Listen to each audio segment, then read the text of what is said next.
If you show your expertise long enough, you basically become the authority in your niche.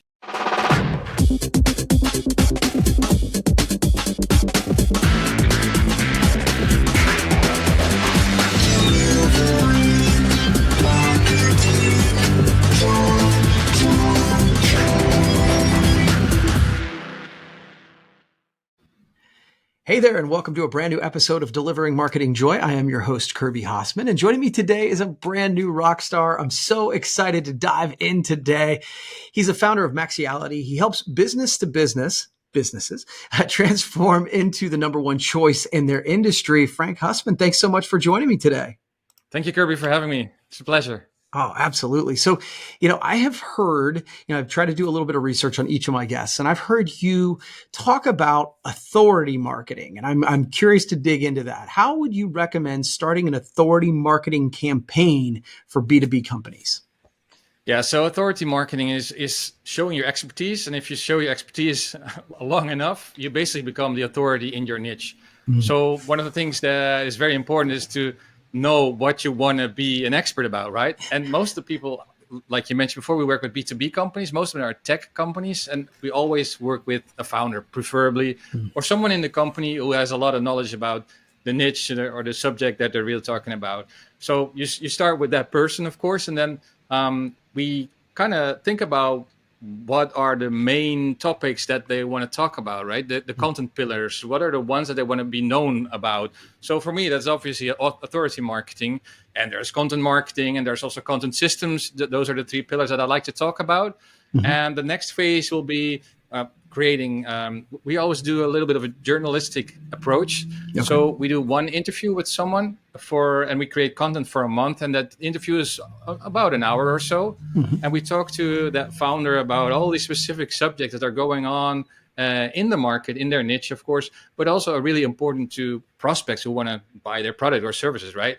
They sometimes have a lot of questions, or when they're on sales calls, they got the same questions. So we'll just make sure that they're being talked about by the founder of the company or the subject matter expert. And then that specific content, we'll just chop it up in bite-sized snacks, and also some long-form content like a podcast or a YouTube video, an email newsletter, blog articles, stuff like that. And it's amazing how much quality content actually you can get from someone who's really an expert in the field. And if you do that long enough, well, I've seen results in a month, but usually it's 3 to 6. Well, I mean, if you go for at least 6 months, you will definitely be known in the niche. And if you do it for a year or so, yeah, I mean, you will get phone calls even from local or national news outlets. That's what I've seen actually in the past. So that's about what is authority marketing, how do you approach it, and also a bit of the process. Yeah, I love this idea that like you've kind of created the topics around the expertise of the person. And then, again, one of the things I talk to people in interviews about, I'm not going to ask you anything that you're not like, I'm not going to ask you about the Pythagorean theorem, because that's not what you're into, right? And so I think that's really good advice. But so I think to add on that, Kirby, in the past, you would go to an agency and they would, do keyword research or create a content calendar, and mostly of the time it was based on generic stuff. And now even with ChatGPT, everyone can Google or can get anything from a generative AI or Google it, of course, and you'll get generic answers. And the thing is that when I talk to you, for example, you can tell me anything about your business, right, and the problems that your clients are facing, and it will be so unique, and you're going to become the source of AI if you do that properly for a while. I love that. You want to become the source of AI. That is exactly the goal that I like. So what are some common pitfalls to avoid if you want to do authority marketing for your organization? Yeah. So, well, basically there, of course, there are a couple of pitfalls. One of them is just being too salesy. Some people would just use anything to push their product and services. I think that's, even if you look at an average B2B website, I mean, it doesn't even matter what they're selling. It can be tech, but it can also be something really small, like, I don't know, knobs or door handles, whatever. It's all about the product, right? So make sure it's really about the questions that your prospects are facing. Yes. That's really very, very important. I can't stress that enough. But also, some people get, in B2B, the main channel is LinkedIn to be most of the time. it depends, but I think 80% will be LinkedIn. And sometimes you get the advice to show personal stories, right? Or selfies or stuff like that. I mean, that's great if you want to build a real big following of lots of random people. But it's bad advice if you want to start out being an expert in your niche, because you will attract all kinds of people with these personal stories. And I'm not saying that they're not important. Of course, personal stories are important, but they should be tied to your expertise. So what's your backstory, right? And how did you become this person right now? What are the pitfalls that you have had in the past to be able to advise your clients? And of course, you can show a little bit of personality, like, I don't know, that you have kids or that you like mountain bike and stuff like that. That's all great. But I mean, don't reverse it by showing a lot of personal stuff and selfies. I mean, really show your expertise. That's the main thing. Yeah. So these are just two pitfalls that come to mind. Yeah. That's great. I think of somebody like a Gary Vaynerchuk, because I think now we view Gary as a personality, but when he started, he was all about the wine, right? Like he became an expert in that space. So I think that tracks to me. That makes a ton of sense. So, could you share some and he said, ways? Actually document everything. Yeah. Sorry, Gary, but he actually said, document everything that you do. Build it in public. That's not what he said, but that's basically what you have to do. And you will also face your own challenges, problems that you have. You're trying to figure something out. Like, for example, we're now trying to create a super flow of creating the content and just automating a lot of stuff, but while still keeping it really, authentic and not AI generated or whatever. So that's kind of a challenge to do that in a process. And I'm trying to document that story as well. And I think that's what Gary also said years back. And that went really well in the B2C space, I think. But for B2B, it's always a little bit slower. And I think that's what we're seeing right now. And also because, if you look at all the channels that we got in B2B, Google is kind of saturated. If you compare it to 10 years ago, we got so many more channels, right? If you would need a specific CRM for something, you would ask a friend on LinkedIn. You would go to a special Slack group or LinkedIn group, or you would go to, you could listen to a podcast. There's so many more channels right now. So that's also a reason why it helps to share this information on multiple channels in video and any other format, actually. Yeah, agreed. That's all good stuff. So could you share some ways to create demand for B2B companies? Yeah, so demand generation is basically making sure, so maybe rewind a little bit. Yeah. In B2B marketing, it used to be the playbook from HubSpot that's been promoted everywhere. And that's basically generate a lot of content, and every piece of content would need a call to action to an ebook or a checklist or whatever. And you'll have their email address in exchange for that, and you will bombard them with emails, and maybe you even will get someone from sales calling you, whatever, or through LinkedIn. And that's the playbook that I think has been around for 10 years or so, and it's not working anymore for a couple of years, I think. But we've been really experienced it for, I think, 2 years or so now.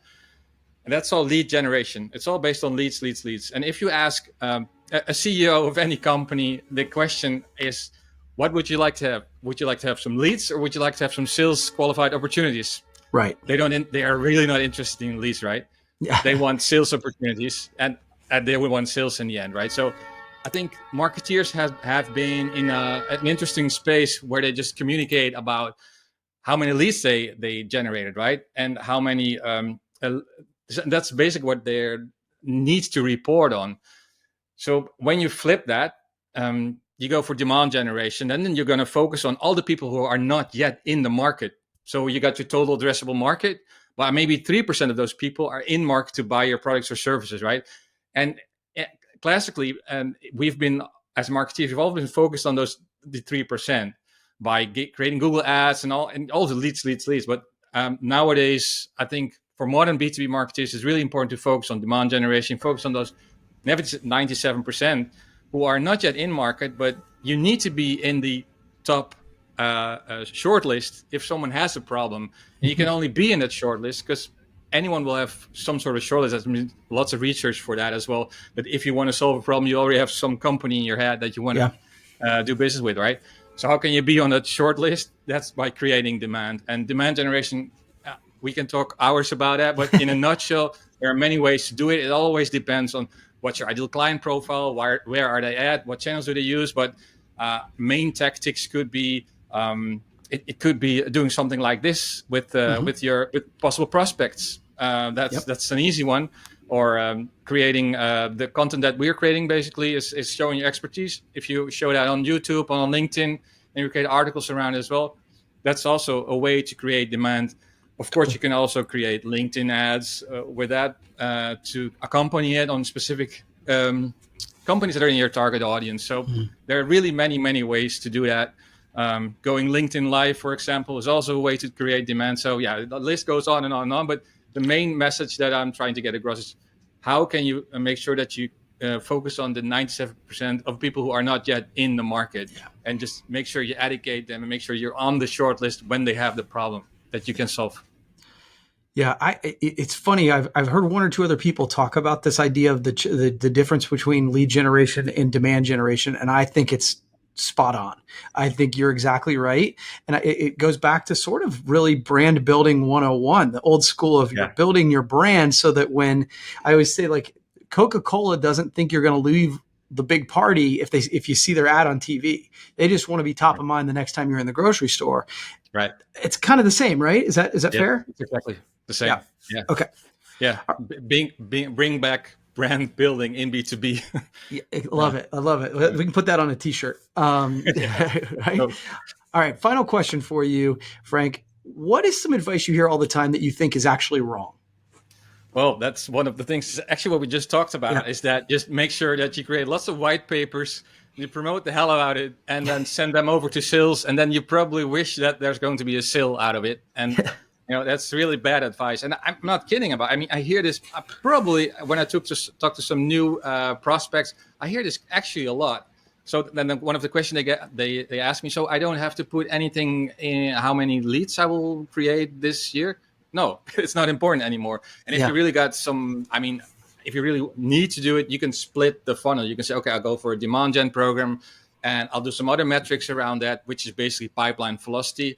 You do it by quarter and you see how many, if there's a delta, if it's changing, right? The pipeline velocity. So you're more focused on the sales qualified opportunities, and you can have a pipe if you really want to do some lead gen in your CRM. So that's really one of the main things that I think is really bad advice to go with the lead generation. And I mean, that's probably number one. And I think the other one is that's talking actually about demand capturing. So when someone is really ready to go for it, right? It's not so much bad advice, but I see so many websites still that they don't have any pricing on their website. It doesn't really matter if there's no pricing on the website, but I mean, give a ballpark figure, right? It also depends on the phase that the company's in. If you're testing waters, I do understand, but I mean, 9 out of 10, it doesn't really make sense for a company that's already established. Then the second problem is there's no way to get in touch with them or know the price or whatever, or a range. You really have to qualify yourself. And if you're lucky, fingers crossed, you will get someone to contact you in, I don't know, a few days. It will be an SDR rep. And that person will ask you a lot of questions to see if the you fit in there. It's like insane. And it's still happening, right? Yeah. So what I'm trying to say is, if you want to create demand and capture it as well, make sure your website and everything that's around it is a smooth transition to your product or services. And I understand that you need to qualify, and not everyone is a fit, but still it can be done with some forms, right? It's really easy to qualify people. You can also add, I don't know, API calls to your email there, so you know a little bit more about that organization. There's so many things you can automate nowadays. Yeah. So, I mean, just please try and make the buying journey pleasant from the start. I think and totally agree, Frank. And one of the things that I say to like our team and people and my clients I think sometimes we need to take off our marketing hat and put on our customer hat. If we wouldn't want to jump through all those hoops, why are we making other people do it if we want them to give us money? Like, it's like, right? Make it easy to give them money. I think that's the number one advice to any marketeer, right? I mean, just call someone who is a prospect, right? Talk to them, know what they're facing.